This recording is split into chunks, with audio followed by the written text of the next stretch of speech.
میری خوبصورت بیوی میری آنکھیں نہ ہونے کا فائدہ اٹھاتی رہی اور میرے دوست کے ساتھ ایسا کام کرتی رہی کہ میں بتا نہیں سکتا۔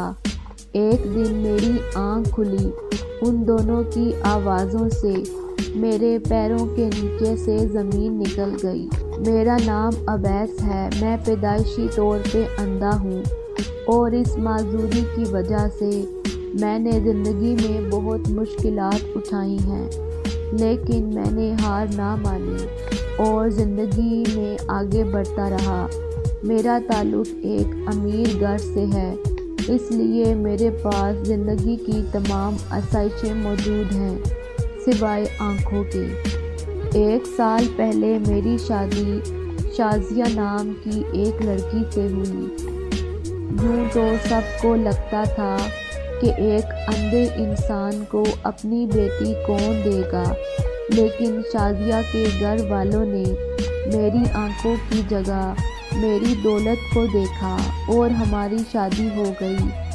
شادی کے بعد شازیہ نے میرا بہت خیال رکھا اور جلد ہی مجھے اس سے بہت عشق ہو گیا۔ میں بھی اس خوش فہمی میں رہا کہ شازیہ بھی مجھ سے محبت کرنے لگی ہے، لیکن ایک دن میں نے اپنے کانوں سے سب کچھ سن لیا۔ کاشف میرا بہت پرانا دوست تھا اور میں اس پہ اعتماد کرتا تھا۔ وہ شام کو مجھ سے ملنے میرے گھر آ جاتا اور ہم اکٹھے بیٹھ کے بہت دیر باتیں کرتے۔ شازیہ کاشف کے آ جانے پہ کبھی کھانا بناتی اور کبھی چائے لے کر آتی اور ہم ساتھ ہی بیٹھ جاتے۔ اگر میری آنکھیں ہوتی تو شاید یہ حقیقت میں بہت پہلے جان لیتا کہ میرے سامنے کاشف اور شازیہ میں کیا چلتا رہا۔ میں شازیہ کو ایک اچھی بیوی سمجھتا تھا اور کاشف کو مخلص دوست سمجھتا تھا۔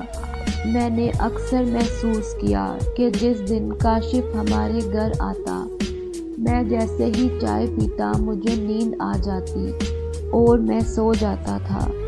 اصل میں شازیہ میری چائے میں نیند کی دوائی ملا دیتی جس سے مجھے بہت نیند آتی، اور پھر کاشف اور شازیہ میرے ہی گھر میں بے شرمی کی تمام حدیں پار کر دیتے۔ ایک دن میں چائے پی رہا تھا، میں نے بہانے سے چائے گرا دی، لیکن شازیہ کو پتہ نہ چلنے دیا اور پھر سونے کا ناٹک کیا۔ جیسے ہی میں بستر میں جا کے سویا، مجھے شازیہ اور کاشف کے دوسرے کمرے میں جانے کی آہٹ محسوس ہوئی۔ کچھ دیر کے بعد دوسرے کمرے سے ایسی آوازیں آنے لگیں کہ میں سوچ بھی نہ سکتا تھا۔ نہ جانے میری آنکھیں نہ ہونے کا فائدہ یہ دونوں کب سے اٹھا رہے تھے۔